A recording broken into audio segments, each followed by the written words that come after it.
searching for meaning, and sometimes when we can't find it, we just, well, make it up for ourselves. You are a metaphor of writing your story and trying to live that story. You have some tattoos that are really interesting. Yeah. Tell me a little bit about them. Yeah. This one says, I can never be in love because I am loved. Strange. It is. It is, yes. It's actually a quote by Charles Manson. I don't, no, not so much. One of my best friends was, she's studying criminology, and she had all these quotes by Charles Manson, and this was one of them, and they were all just so out there, which was so bizarre. But this one is so to me, it's beautiful, and kind of, when you think about, being able to fall in and out of love, and how frivolous that is, wouldn't you rather really embody it? As Hamlet said, holding up as 'twere a mirror to our lives. Who are you? Why do you do what you do? What do you like when you do it? This mirror is there reflecting back on you. And I think this is necessary to us as human beings. We desire it, we want it, in whatever form. Also, there's the fear in man, I certainly feel it in myself, and I suspect we all share it, is the fear also of being found out. You don't actually know nearly as much as others think you might. And so I love to try to fill in the blanks, the bits that I know, that I don't want you to know about, of all the things that I don't know. So meaning is about our attempt to make sense of life, and most of the time our need for meaning is elevated, it's accentuated when life just doesn't make sense anymore, when we go through pain, disappointment, when we go through loss, when someone we love dies, when we lose our job, our career, our dream, when life just seems to flip upside down on us. That's when we start searching for meaning to make sense of life.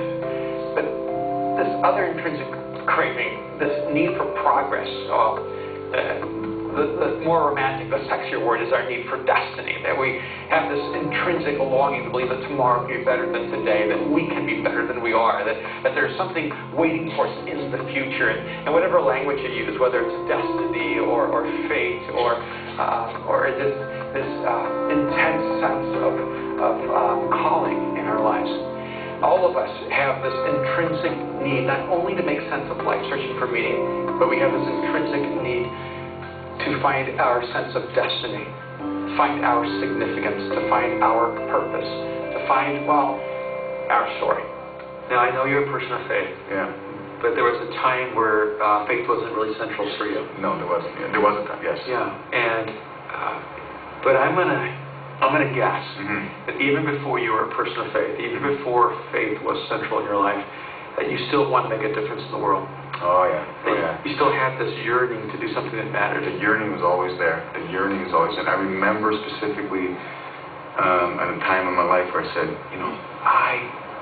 I am here for a purpose on this earth. I didn't know what it was, but I said, I'm here for a purpose, right? And I was trying to find that purpose because I mattered. I knew it. I go, I matter, and I'm important. And I don't know where it's coming from, but just something from within me just was speaking to me to tell me that you're important, that you matter, and I have destiny. I'm destined for something. I think I was the kind of person that I always needed. I just needed to know where I was going. What am I going to do with my life? And what caused you to cross the ocean and come here? It was all to do with my mentor and friend, Douglas Campbell. I think he saw potential in me, and I idolized him.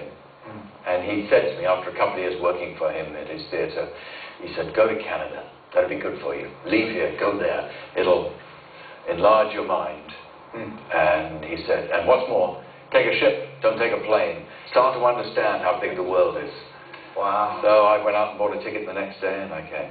In my journey, I can say that definitely, kind of liken it to like a funnel, right? I was just until I have to go through, you know, you just, no matter what you do, you're going to wind up in that funnel.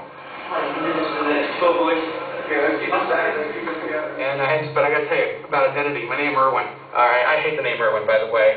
And my brother's name is Alexander, and he was named after Alexander the Great.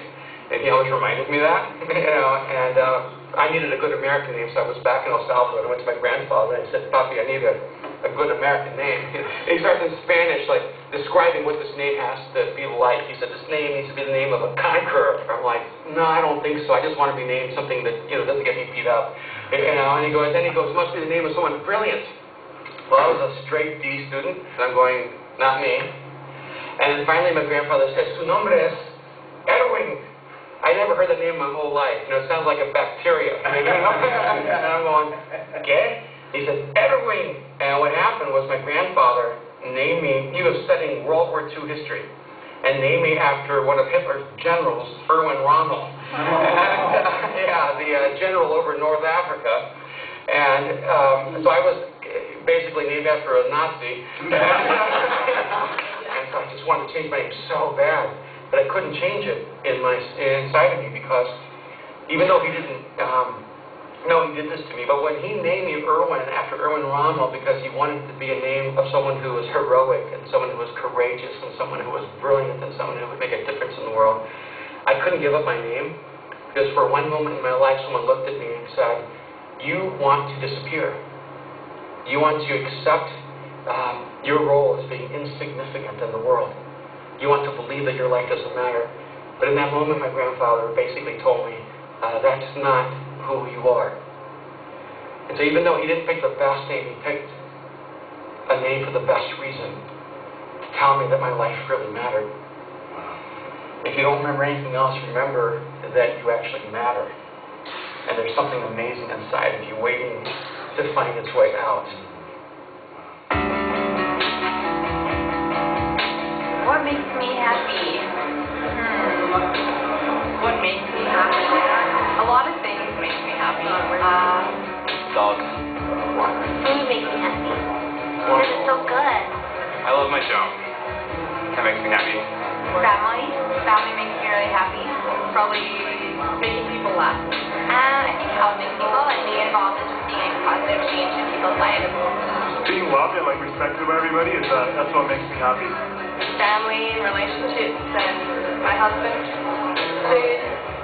Because when we eat, we usually come together, like a group of people, and being able to bond, whatever it is, just the feeling of being wanted and loved and acknowledged.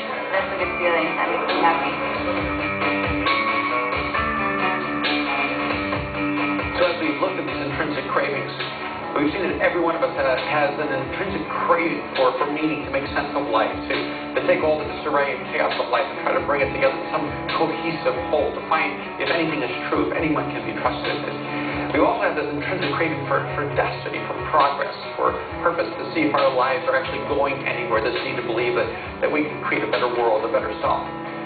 But the intrinsic craving that overrides them both is this need for intimacy, this human drive to connect, this need to belong to someone, to something. And you can see from the most intimate relationship, from love and romance, to the most comprehensive relationship, to be on a team, to be a part of a tribe, to be part of a nation, to be a part of a movement. But it's there for all of us. We know when we belong. We know when we're insiders or outsiders. We know when we've been accepted or rejected. No matter how many times we've lost in love, no matter how many times we've been rejected, all of us long to find someone who will not only love us, but who longs to receive our love.